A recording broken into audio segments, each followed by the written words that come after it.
Start చేసిన 2 ఇయర్స్‌కే business fail అవుతున్నాయి. ఎందుకు?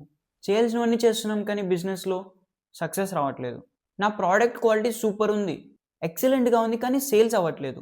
నా స్టోర్, నా షాప్ లేదా నా రెస్టారెంట్ చూడ్డానికి చాలా ప్రీమియంగా చాలా బావుంటుంది. కానీ కస్టమర్స్ రావట్లేదు. మిస్టేక్ ఎక్కడ జరిగిందో అర్థం కావట్లేదు.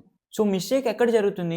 రియల్ రీజన్ ఏంటో ఇవాల్టి వీడియోలో నేను మీకు రివీల్ చేస్తాను. ఈ వీడియోలో మీ ప్రతి ప్రాబ్లమ్‌కి సొల్యూషన్ చెప్తాను. వీడియో లాస్ట్ వరకు అయితే చూసేయండి. ఇంకా లేట్ చేయకుండా వీడియోలోకి వెళ్ళే ముందు ఒక చిన్న మాట.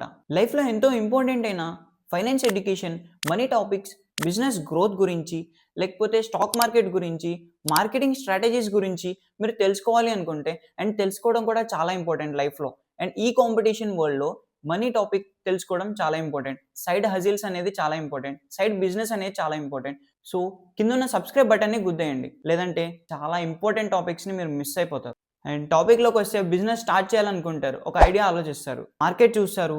ఈ బిజినెస్ ఓకే బావుంది. సేల్స్ అవుతున్నాయి. సో, మనం కూడా ఇదే స్టార్ట్ చేద్దామని అనుకొని స్టార్ట్ చేస్తారు. Like food business, clothing brand ఇలా ఇన్‌స్టాగ్రామ్‌లో బాగా ట్రెండ్ అవుతుంది కదా! సో, అవన్నీ చూసి ఇన్‌స్పైర్ అయ్యి స్టార్ట్ చేసేస్తారనమాట. ఇంకేముంది ఇన్‌స్టాగ్రామ్ ఓపెన్ చేస్తారు. అకౌంట్ క్రియేట్ చేసుకుంటారు. లోగో క్రియేట్ చేసుకుంటారు. ఇంకా స్టార్ట్. సో, అంతా బానే ఉంది మామ. మీరు స్టార్ట్ చేశారు. నేను మిమ్మల్ని ఒకటే ఒక క్వెషన్ అడగాలనుకుంటున్నాను. నేను మీ ప్రొడక్టే ఎందుకు పర్చేస్ చేయాలి? నేను నీ బ్రాండ్‌నే ఎందుకు చూజ్ చేసుకోవాలి? నేను నీ రెస్టారెంట్‌కే ఎందుకు రావాలి? నేను నీ ఫుడ్డే ఎందుకు ప్రిఫర్ చేయాలి? బెస్ట్ ఎగ్జాంపుల్ క్లాతింగ్ బ్రాండే అనుకుందాం. ఇన్‌స్టాగ్రామ్ ఓపెన్ చేసి స్క్రోల్ చేస్తూ ఉంటే ఇంకా స్టార్ట్ అవుతది. Day 1 of building my own clothing brand. Day 2, day 3, day 4 అని చెప్పేసి అందరూ ఇలానే చేస్తున్నారు. అందరూ సేమ్ ప్రాసెస్‌ని ఫాలో అవుతున్నారు. సేమ్ అందరూ ఒకేలాగా మార్కెటింగ్ చేస్తున్నారు. సో, అలా అని చెప్పేసి నేను మిమ్మల్ని డిసెంకరేజ్ చేయట్లేదు. I really appreciate. కానీ నేను మిమ్మల్ని అడిగేది ఒకటే ఒక క్వెషన్. నేను మీ బ్రాండే ఎందుకు చూజ్ చేసుకోవాలి? మార్కెట్‌లో అలాంటి బ్రాండ్స్ చాలా ఉన్నాయి కదా! సో, నేను మీకు ఏం చెప్పాలనుకుంటున్నానంటే మార్కెట్‌లో గ్యాప్స్ ఉంటాయి కదా! ఆ గ్యాప్స్‌ని ఫిల్ చేయాలి. సో, ఇప్పుడు క్లాతింగ్ బ్రాండ్ అనేది స్టార్ట్ చేశారు. సో, అందరిలా కాకుండా అందరూ టీ షర్ట్స్ తెప్పించి డిజైన్ చూజ్ చేసుకొని ప్రింట్ చేసి సేల్స్ చేస్తున్నారు. సో, డే 1, డే 2, డే 3 అని చెప్పేసి. అండ్ డ్రాప్ వైస్‌గా సేల్ చేస్తున్నారు. ఓకే. అంతా బావుంది. కానీ మార్కెట్‌లో గ్యాప్ ఏముంది? అసలు రియల్ ప్రాబ్లమ్ ఏంటి? ఈ క్లాతింగ్ బ్రాండ్‌లో ఎక్కడ ప్రాబ్లమ్‌ని ఫేస్ చేస్తున్నారు కస్టమర్స్? సో, ఇవన్నీ తెలుసుకొని ఆ ప్రాబ్లమ్‌ని మీరు గనక సాల్వ్ చేసినట్లయితే కస్టమర్స్ మీ బ్రాండే చూజ్ చేసుకుంటారు. థింక్ వన్స్ అందరూ ఒకేలా చేస్తున్నారు. సో, లైక్ చూడండి అందరూ టీ షర్ట్స్ నుంచే స్టార్ట్ చేస్తున్నారు. షర్ట్స్ వైపు ఎవరు వెళ్ళట్లేదు. అండ్ ప్యాంట్స్ వైపు ఎవరు వెళ్ళట్లేదు. లైక్ షూస్ అని చెప్పేసి ఇలాంటి చాలా మార్కెట్‌లో గ్యాప్ ఉంది. ఆన్‌లైన్‌లో ఇలాంటి బ్రాండ్స్ పెద్దగా రావట్లేదు. అంటే షర్ట్స్ మీద ఫోకస్ చేస్తూ. అందరూ టీ షర్ట్స్ అని చెప్పేసి స్టార్ట్ చేశారు. హుడీస్ అని చెప్పేసి. సో, మీరు గనుక మార్కెట్‌లో ఉన్న గ్యాప్‌ని ఫిల్ చేయగలిగితే నెక్స్ట్ మార్కెట్‌లో మీరే డాన్. మీ బ్రాండే బాగా సేల్ అవుతది. అందులో ఎలాంటి డౌట్ లేదు. ఎందుకంటే షర్ట్స్ ఎవరు సేల్ చేయట్లేదు కదా! చాలా తక్కువ చేస్తున్నారు. అందరూ టీ షర్ట్స్ అని చెప్పేసి స్టార్ట్ చేస్తున్నారు. సో, ప్రతి బిజినెస్‌లో ఇలాంటి మార్కెట్ గ్యాప్స్ ఉంటాయి. అలాంటి మార్కెట్ గ్యాప్స్‌ని ఫైండ్ ఔట్ చేస్తే మార్కెట్‌ని లీడ్ చేసే పాసిబిలిటీ ఎక్కువుంటుంది. So, next reason no marketing, no sales. దీనికి హిందీలో ఒక కొటేషన్ ఉంటది. జో దిఖ్తా హై వో బిక్తా హై. అంటే ప్రొడక్ట్ ఉంటే సరిపోదు. ఆ ప్రొడక్ట్‌ని ఔట్‌లెట్‌లో పెట్టేసి సైలెంట్‌గా ఉండి సేల్స్ అవ్వాలంటే ఎలా అవుతాయి? అవ్వవు. దాన్ని కరెక్ట్‌గా బ్రాండింగ్ చేసి మార్కెటింగ్ చేస్తూ అందరూ దాన్ని చూస్తేనే సేల్స్ అవుతాయి. మార్కెటింగ్ చేసేటప్పుడు బ్రాండ్ నేమ్‌లోనే తెలిసిపోవాలి. ఈ ప్రొడక్ట్ దేనికి సంబంధించింది అని. ఈ సర్వీస్ దేనికి సంబంధించింది అని. For example book my show. ఆ కంపెనీ సర్వీసెస్ దేని గురించి అని చెప్పేసి ఆ కంపెనీ నేమ్‌లోనే కనిపిస్తుంది. జస్ట్ మార్కెటింగ్ చేసేటప్పుడు ఈ ప్రొడక్ట్‌ని ఇలా చూపించడం కాకుండా ఆ ప్రొడక్ట్ మీ ప్రాబ్లమ్‌ని ఎలా సాల్వ్ చేస్తుంది అని కస్టమర్స్‌కి కరెక్ట్‌గా చెప్పగలిగితే అది నిజంగా ఆ ప్రొడక్ట్ కస్టమర్ ప్రాబ్లమ్‌ని సాల్వ్ చేసినప్పుడు అప్పుడు ఆ కస్టమర్ మీ ప్రొడక్ట్ కాకుండా వేరే ప్రొడక్ట్‌తో అక్రమ సంబంధం అస్సలు పెట్టుకోడు.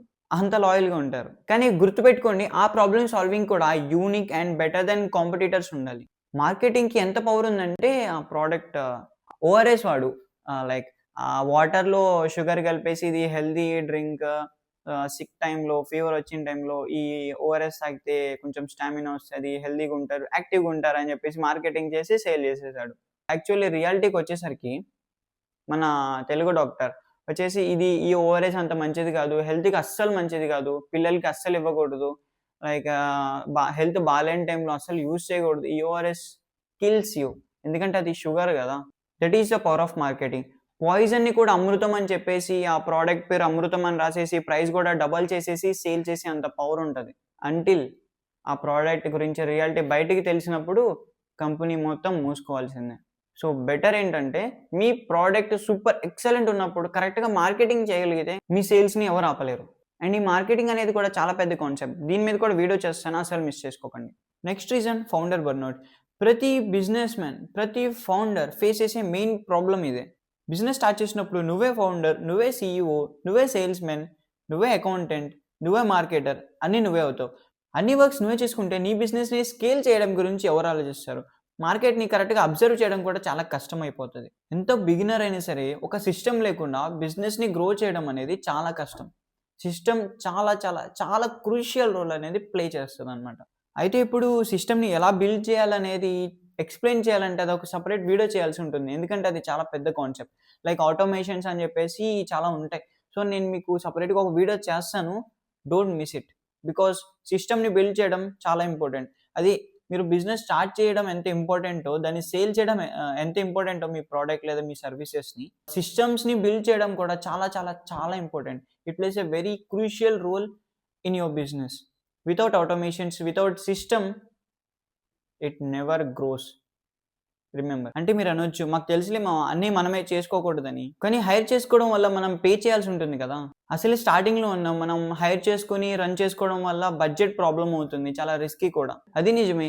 ఎక్కువ హైరింగ్ చేసుకొని కంపెనీస్ క్లోజ్ చేసుకున్న వాళ్ళు కూడా చాలా మంది ఉన్నారు. సో దానికోసం ఆటోమేషన్స్ అని కొన్ని ఉంటాయి. సో అవి మీరు యూజ్ చేయడం వల్ల you can save some of your time. So next time how to build systems in business అని వీడియో చేసినప్పుడు అందులోనే ఆటోమేషన్స్ గురించి కూడా ఎక్స్ప్లెయిన్ చేస్తాను, don't miss it. So next coming to quitting early. వెంటనే దుకాణం క్లోజ్ చేసుకుంటారు. ఎందుకంటే మనీ రావట్లేదు, నా కాంపిటీటర్స్ వల్ల నా బిజినెస్ గ్రో అవ్వట్లేదు, వాళ్ళకి ఎక్కువ ఇన్కమ్ వస్తుంది, వాళ్ళ వల్ల నా బిజినెస్ డల్ అవుతుంది.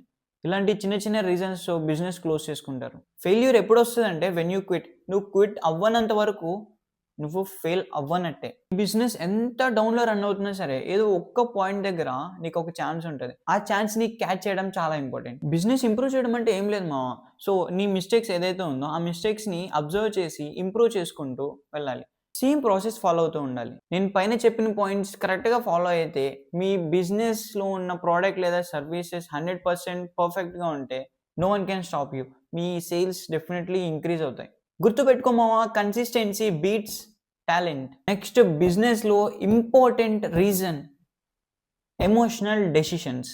సో ఫైనల్లీ నీ డ్రీమ్ స్టార్టప్ పెట్టేసావు. చిన్నప్పటి నుంచి నీకు ఒక దోస్తుగాడు ఉంటాడు, మామ బావ అంటూ నీతో పాటే ఉంటాడు, వాడిని తెచ్చేసి ఒక CEO అని చేసేస్తావు. కానీ మనోడికి ఏం స్కిల్స్ ఉన్నాయి, ఈ పొజిషన్కి మనోడు సెట్ అవుతాడా లేదా, మనోడి దగ్గర ఎలాంటి పొటెన్షియల్ ఉంది, మనోడి దగ్గర ఎలాంటి స్కిల్స్ ఉన్నాయి, ఇవన్నీ చూసుకోకుండా మనోడిని CEO చేసామంటే ఇంకేం లేదు, తట్టబుట్ట సర్దుకోవాల్సిందే. ఎందుకంటే మా వాడు ఉన్నాడులే అని చెప్పేసి అన్నీ వాడికి అప్పచెప్పేస్తావు. ఇంకేముంది, నువ్వు ఫ్రీగా ట్రిప్కి వెళ్తావు, ఎంజాయ్ చేస్తావు, వచ్చేసరికి అన్నీ జరిగిపోతాయి. ఇంకా ఏంటి అంత తక్కువ టైంలో అంత జరుగుద్దా అని మాత్రం అనొద్దు. ఎందుకంటే we cannot predict.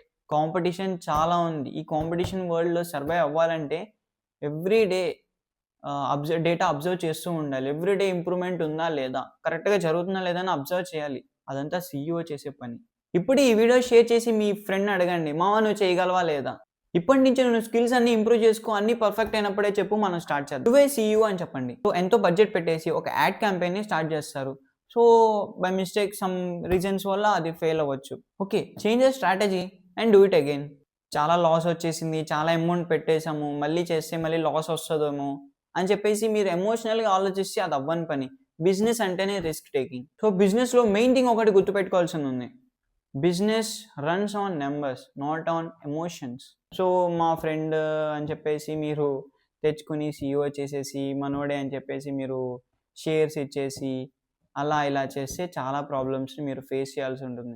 Last but not least, mainly focus on these 4 points. 1 clear problem solving, perfect marketing, 1 strong offer. For example 1 product కొంటే ఇంత ప్రైస్ ఉంటుంది, అదే మీరు 5 ప్రోడక్ట్స్ కొంటే 10% ఆఫర్ ఉంటుంది. అంతేకాని ప్రతి నెల ఆఫర్స్ చేంజ్ చేస్తూ ఉంటా అంటే ఇంకేం లేదు, మంచి ఆఫర్ కోసం వెయిట్ చేస్తూ ఉంటారు, అప్పటి వరకు కొనరు. చాలామంది అదే చేస్తారు. సేల్స్ అవ్వట్లేదు అని చెప్పేసి ఆఫర్స్ ఇచ్చేసి 30%, 40% ఆఫర్, 50% ఆఫర్ అని చెప్పేసి చాలా మార్జిన్ చూసుకోకుండా చేస్తూ ఉంటారు. అప్పటికి మీ బ్రాండ్ వాల్యూ పడిపోతుంది, మీకు మార్జిన్ ఉండదు, ప్రాఫిట్స్ రావు, చాలా రిస్క్ అది. సో అందుకే ఒక ఫిక్స్డ్ ఆఫర్ ఉండాలి. 4th వన్ చాలా ఇంపార్టెంట్, 1 కన్సిస్టెంట్ టీమ్. టీమ్ని కనుక సరిగ్గా బిల్డ్ చేయగలిగితే they will become pillars of your company. And minimum 2 years wait చేయాలి, అన్నీ వెంటనే అవ్వవు. ఎందుకంటే this is business, risk taking and success అవ్వడానికి చాలా చాలా చాలా టైం పట్టేది. బిజినెస్ అనేది, కంపెనీస్ బిల్డ్ చేయడం అనేది, బ్రాండ్ బిల్డ్ చేయడం అనేది చాలా టైం టేకింగ్ అని చాలా మందికి తెలుసు. ఎగ్జాంపుల్స్ కూడా ఉన్నాయి. Example Amazon, Apple, space X కానివ్వండి, టెస్లా కానివ్వండి, OYO, Zomato, Swiggy, Blinkit. Physics వల్ల చాలా మందికి తెలుసు అనుకుంటా. ఇలాగ చాలా చాలా చాలా కంపెనీస్ ఉన్నాయి. ఇట్ టేక్స్ మినిమం 2 years స్టేబుల్గా బిల్డ్ అవ్వాలండి. అది మ్యాటరు. ఈ 90%లో మీరు ఉండకూడదు అనుకుంటే పైన చెప్పిన పాయింట్స్ అన్ని ఫాలో అయిపోండి. ఆ దేవుడి ఆశీర్వాదాలు మీకు ఎప్పుడూ ఉంటాయి. గ్రో అయినట్టే, ఇంకా భయపడొద్దు. కానీ మనం తెలుసుకోవాల్సిన టాపిక్స్ చాలా ఉన్నాయి. నేను కంటిన్యూస్గా వీడియోస్ చేస్తూనే ఉంటాను ఇంపార్టెంట్ టాపిక్స్ మీద. So don't miss it. Next topics మీరు మిస్ చేసుకోకూడదు అనుకుంటే సబ్స్క్రైబ్ చేసుకోండి. వెంటనే నోటిఫికేషన్ మీకు రావాలి అనుకుంటే గుళ్ళో గంట కొట్టండి. తెలుసు కదా, గంట కొట్టండి. మీ కోరికల్ని, అంటే మీ డౌట్స్ని, మీకు కావాల్సిన టాపిక్స్ని కమెంట్స్ అనే హుండీలో వేయండి. మీ కోరికల్ని తీర్చుకోండి. సరే మా వెళ్ళొస్తాను, బాగా ఆకలిస్తుంది. మీరు కూడా తినకుండా బాగా ఆలోచిస్తున్నట్టున్నారు. టెన్షన్ తీసుకోవద్దు మా, నేను ఉన్నాను కదా. వెళ్ళి తినేసేయండి. బాయ్.